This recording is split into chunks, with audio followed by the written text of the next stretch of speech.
Hello, I'm Don Mooers, and welcome to Montgomery Week in Review. Manna Foods is focused in December, establishing an inventory of food to prepare for the cold needs of people throughout our county as the months of the winter tick on. Jackie DeCarlo, Chief Executive Officer of Manna Foods, will tell us about this effort and additional plans for the coming year. EveryMind's partnership with the Institute for Veterans and Military Families has been successfully working for quite a while now. Mike Ball, Director of Serving Together, will explain the program and how it is improving the lives of our returning servicemen and women, as well as plans to expand the partnership in 2018.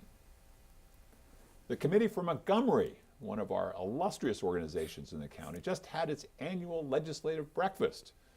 The legislative breakfast, the organization highlights Montgomery County's desires for the upcoming 2018 Maryland legislative session, which will soon begin in Annapolis. Fred Evans, a member of the Committee for Montgomery, in fact, a leading member of the Committee for Montgomery, will tell us what happened, all the excitement at the breakfast. This month, the Montgomery League of Women Voters is presenting information about early childhood education, the emphasis on the need for pre-K education. Elaine Apter, co-president of the State League, has this information and more, especially about why we need pre-K education now more than ever. Jackie, welcome. Thank you. I'm glad to be back. Manna Food's one of the most respected organizations in this county. Maybe you could just real quick tell us about what you're doing, what the organization does for us. Sure. Manna Food Center was created actually by the community, and our job is to end hunger, to create a hunger-free Montgomery County. We do that by sharing food, educating folks, and advocating for policies that address the root causes of hunger. Now, you get donations come in, and you're really the middle person, or the middle group to food coming in and then food going out to those who really need it. How are things looking right now? Well, we've really been pleased with how generous the community has been this holiday season. You know, Thanksgiving is a food-focused time for everyone, and that really kicked off with some food drives. The donation of food, and so our shelves are brimming right now, and that's really important because we'll make it through the December holidays sharing abundant food. But then in January and February, when the temperatures continue to drop, people are not thinking so much about Manna Food Center and the work we're doing, and so we need to make sure that we have enough food to get through those cold winter months. How do I, sorry if I may, how do I, if I wanted to contribute food to Manna, how would I go about doing that?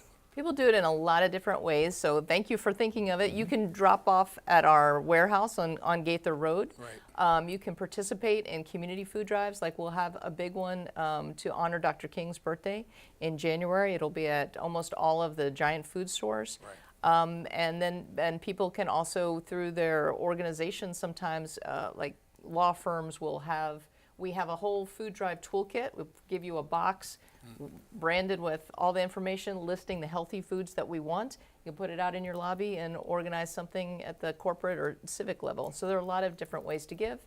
And I believe there's a show on our website that you can also contribute in that way. That was my question too, is what kinds of foods? Are there any specific kinds of foods that you're looking for, or? We're really trying to make sure that we don't end the hunger crisis but contribute to the diabetes or the obesity crisis. So we're looking for whole grains, we're looking for items that are low in sugar and low in sodium, and that's partly also because of what we're planning for in 2018. We're really excited to be part of something called the Food as Medicine Collaborative.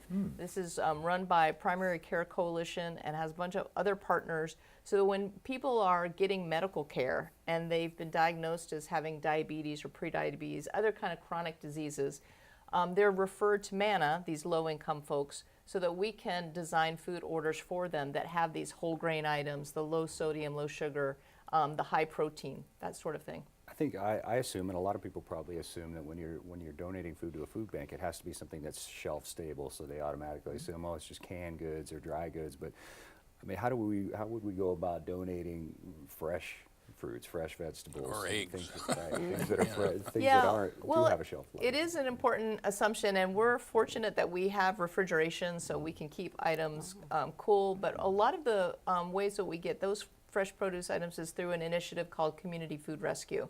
And so these are grocery stores, farmers markets in season, restaurants, caterers, and that allows us to supplement those shelf-stable items. You know, we were talking before about the ag reserve. Do you work at all to get fresh vegetables? We have some with great partners. It's a program called Farm to Food Bank. So for instance, chocolate and tomatoes out in the ag reserve, they had designated an entire hoop house where they can grow, therefore year-round, produce, veggies for us. So it's a really great partnership, and we appreciate Chocolate and Tomatoes, 1 Acre Farm, and of course everybody knows Red Wiggler. We have a great partnership with them, and that enables us to provide those fresh items that are so important to creating. And I know we're going to talk, about children in a while.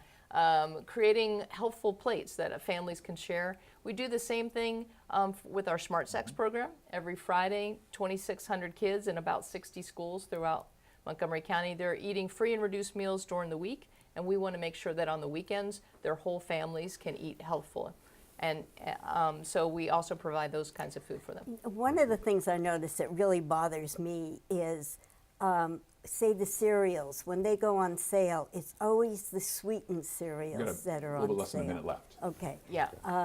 Do you work at all with the grocery stores or anything? We do have towards some pricing? policies for healthy items, and those are the same that are on our shopping list for individuals like you all. We also share those with grocery stores at Manna Food Center. So much more to talk about. I'm so excited about the healthy food and the medicine, good medicine, all this stuff. What do you need? What do you, year after year, despite talking and laying out what you need, what is chronically missing in food? Is there one thing that is missing? Protein. Protein. Okay. Cans of tuna and fish. If you're looking for a food item, There you go. we love protein. Okay. Don't we all? Yeah, right. Thank you so Thanks. much, Jackie. Mike Ball, welcome. Thank you very much. Thank you for having me. So we've had quite a bit from EveryMind, and we've had past from Serving Together. It's been a while. Why don't you start us off a little bit before we get into these exciting programs? Okay. A little bit about what Serving Together does. Sure, we can. Serving Together is a nonprofit that's focused on improving veterans' access to services. And we do that in a couple different ways. We facilitate county-level veterans collaboratives of veteran service organizations or veteran serving human service organizations, getting people together in the same room, talking, sharing information and resources on how they can help veterans in their communities, and eliminating the duplication of efforts. So for instance, a veteran has a housing issue. You're coming forward and you're talking with the county housing people as well as what Correct. veterans housing Right. to. We're trying to find as many resources as we can that cover the entire spectrum of needs, from housing to transportation to mental health, physical health, and everything in between, and make sure that we have resources in all over the National Capital Region. Then we have peer navigators also that are available Monday through Friday. Peer navigators are veterans themselves. So a veteran can call in any time, talk to a peer navigator. That peer navigator will go out and do that research for them, find the resources that they need, and then put that veteran directly in touch with this. Call this person. This person is, or this organization is going to help you with this need. So we've talked right a now. lot in the past. I mean, Serving Together, that's really the peer navigator part has been the thing that we've really kind of highlighted quite a bit. And that role within all these different government agencies and the siloing, privacy, things like that. Bring this together. Tell us a little bit about where you're moving, because it seems it's so much more than what you started out with as the peer navigators. This is pretty exciting stuff. I'm excited now. We are entering into a partnership with the Institute for Veterans and Military Families out of Syracuse University, and they have a program called America Serves. America Serves is similar to what we're doing now in that they go into a community and form a collaborative network of service organizations, but on a larger scale. They have 12 networks, actually 13. We will be number 14 up and running across the United States right now. And they have a very robust software platform that comes along with that called Unite Us as well. So what we're trying to solve here is that there's several problems. One, there's a lot of focus on post-traumatic stress, traumatic brain injury, but the vast majority of veterans and their families report high levels of stress in that transition process as they're transitioning out of the military. And also, the organizations themselves frequently have when somebody comes in, there's rarely just one issue. That organization may be able to help them with whatever their focus is, but they may not know where to refer them to get help for other issues. And even if they do, they have no way of tracking whether that veteran got help. So when somebody comes into your web, any place in this web, and you understand they're going to have this multiplicity of issues, wherever they come in, you're able then to help direct them to all the other Correct. services. Now with this America Serves model and the Unite Us software platform that we'll have organizations that are within this network, wherever a veteran enters in, they don't have to tell their story 10 different times and get. Do veterans get literature? How do they get in touch with you? Well, How do we they are. enter the network? The next step. We just started. We actually are rolling this program out in Maryland first. We've had 3 meetings with partners in Maryland. We're going to move down to Virginia, and then in March and April, we'll be in the District of Columbia, just to make sure that all the partners and all this across the entire service area have a chance to get to some of these meetings, talk about the network, talk about the software process. So it will be word of mouth, it will be advertising, it will be social media advertising, it will be our collaboratives that we're already facilitating, talking to their partners and talking to the veterans that they work with about this network. So we're really going to push getting the word out about this. I appreciated your point about stress on veteran families. Is some of that the difference in culture between civilians and folks who have served? Whether it's been combat or not, but just the regimented approach, a little bit of a different world. It is a different world, and as a veteran myself, I retired in 2013, so I went through this transition process very recently myself, and I understand that when you're in the military and you're on a base, everything is right there for you.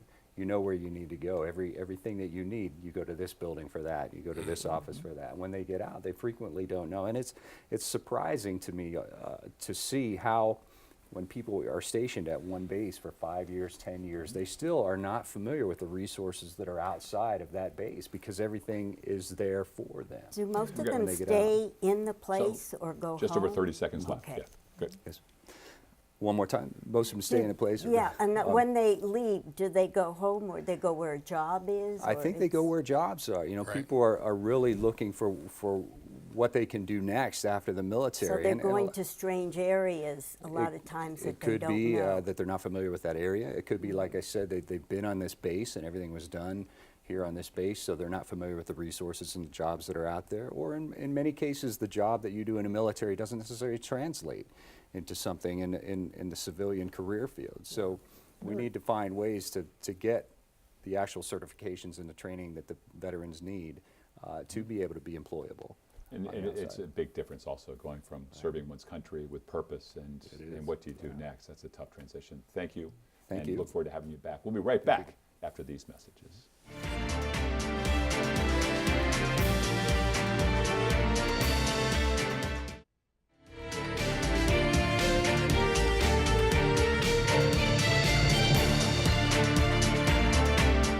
And we're back. Fred Evans, welcome back. Good to see you, Don. It is always Thank you. educational when you're here and informative. This morning, as we tape this, the Committee for Montgomery had its annual legislative breakfast, which is kind of, isn't it like the place to be at 7 a.m.? That's what they're saying. 950 people, I think, I've were been there. going to the committee, for those who don't know, they may not be familiar with Committee for Montgomery. It's a conglomeration of a variety of different educational, scientific, governmental organizations that have joined together to develop legislative proposals to the State House, specifically working with the state, to support Montgomery County. So the idea is Committee that we for have Montgomery. all of these different private and public sectors Right. all around, that if we can get our act together, these sectors can get their act together, then can help our delegation in achieving good things for Montgomery County and the state. Because Right? one of the discussions, and I'd like to talk about the breakfast, but I will say that what came up this morning, and it comes up a lot, is how Montgomery County is perceived among other jurisdictions in the state. And it's still perceived as, I'll be very direct, what it was like in 1970 when I moved here. And it's a very, very different county now. And our needs are as great or maybe greater than some of the other jurisdictions in the state, but we're still perceived as by some as a county with mega wealth and no problems and a great education system and et cetera, et cetera, et cetera. For people from the rest of the state just to swoop in, Yeah. take money from here that we're Yeah. That's right. basically subsidizing, and we don't really want And your in a- opinion on anything. Yeah, and in a lot of ways. So anyway, the breakfast this morning, the major focus was obviously we have elections coming up in 2018, and all 8, There were 8. yes, thank you, all 8 Democratic candidates for governor were on a panel, and discussion was held. Their questions were given to them, and discussions were held. And leading one of the leading journalists in the state of Maryland, Josh Kurtz, formerly of Montgomery County. Montgomery County, the Gazette, and all through Great Minds created Montgomery or Maryland Matters. That's but correct. He did the questioning of these 8. How did it go? What did you learn about these guys? Well, and women, these men and women. Well, I think what I mostly learned, and I've tried to follow politics most of my life, but what I mostly learned is I got an idea of who they are, what they represent, and that was why it was helpful to me, because I had never heard. Some of them are absolutely new to me. Sure. And then you have people who are more in the media light, so to speak, like the president of NAACP, and Right. What were some of the primary issues or the main issues that they were talking about? well, education was obviously a major issue. Also talking about supporting some of the issues we just talked about, supporting those folks who are most in need, and how do we bring or continue to support Maryland in terms of the business community and bring businesses in to support our tax base.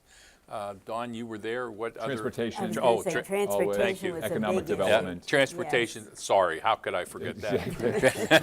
Well, I was there as well, and I'm sorry, I noticed yes, you that. were. No, I just bring it up because one thing I noticed is that a very popular line was kind of criticizing, as you might imagine, Governor Hogan. That's right. I understand he was invited, but he chose not to attend, or scheduling Governor conflicts? Hogan was invited. He specifically chose not to attend. At least that was the public statement that was made. And I find that very interesting. We could go back and forth on that, but he chose not to come. And probably politically, it may have been a good idea on his part. I don't know, especially the demographics of Montgomery County and the way we vote. Well, he was there a couple of years ago. Yeah, and that was before he was elected, though, correct? No, he was just after he got elected. just after he got To elected. hear Okay. Montgomery County's wish list. Right. Right. And So the committee for Montgomery, the five or six major areas: education, economics, transportation, and infrastructure, and also how we garner up the taxes to keep all our institutions going. About 30 seconds left. I wish we could talk more. Boy, that was fast. Yeah, it is. Well, you're good. Everything. You can have great conversations with everybody. From your perspective, looking at all of this, where do you see an election? I mean, because everybody's running for all. It's not just governor, county council Oh, yeah. at large. I didn't everything. even mention that, right. Is there going to? Do you think people are going to be tuned in enough to really grasp what's going on? I think generally, once again, maybe my partial prejudice, Montgomery County citizens are tuned in, and I think if they're not, they should be, because you're going to have a lot of new faces on the county council, Right. and we're going to have obviously a new county executive. So it will be an interesting year. Interesting. This station here does so much with debates, so That's much right. with bringing it out, and so looking forward, hoping that Montgomery Community Media continues that tradition, because it's so Absolutely. important, along with the League of Women You'll Voters. need 5-hour shows, though, Right. for there's so many Yes, cameras. yeah. League of Women Voters is the one Private. that partners with Montgomery Community Media Yes, each yes. election cycle, does this for the community so much. What we're looking at are pre-voters right now, aren't we? Correct. The pre-K crowd. We're starting them early. Starting them early. Well, hopefully we're not turning them off on all the yuckiness of politics. But we're talking about minds that are in need of wonder and attention. And Elaine Apter, thank you, and thank you for the League for looking at the education needs. Well, it's interesting because, the times they are changing, and we pushed for full-day kindergarten, and we got it. And what kindergarten became was basically just about first grade. There's a standardized curriculum. Students are expected to come out with reading skills and writing skills and math skills. but they have to be prepared to enter that full day of school. When I was in And where do kindergarten, they get it? Yeah, when I was in kindergarten, the most important thing I can remember is nap skills. Yes. And no more nap skills. So Yeah, they have one recess and lunch. I mean, it's a full day for those kindergartners. what do we hope to see in pre-K? We've got an education expert here. I know, next to and you, I've all got these others Manna. here We're too. talking about nutrition. So tell me about what some of the things that you found or that you all looked at Okay, that are so important in this area. basically, what we found is students need the skills to be prepared, that preparation, what kindergarten used to be. And many of the Montgomery County parents that can afford it, you know, they pay for a private preschool. Those kids start out ahead. And we're talking about achievement gap. This is where it starts, if they're not prepared. And what makes them prepared? You need the social skills. You need good nutrition. They really have to have good nutrition. A lot of them, the students come from parents where English is not the first language, so there's language skills. And even if English is the first language, parents don't have time to read to some of these students. That vocabulary is so, so important. They can't circle a picture of something if they don't know what that 'Cause something is. At this time, their minds are like sponges, right? Oh, and it's wonderful, but we just have to have the facilities to get them. So these issues seem to also be the same as identified by Montgomery moving forward, that Yeah, coalition. you know, Could we you just tell us started about that? partnering, and I'm just learning about them, but they're very interested in preschool and early childhood education, and they really have a program. I mean, they have a wonderful website, and you go on, and they're starting with an education, just where we are. You know, students need preschool. What is it? What does it do? And then beginning to inform businesses and things, saying, you know, we need your help because it's going to cost. And one of the main things is facilities. Well, what better place to put a preschool than in a workplace?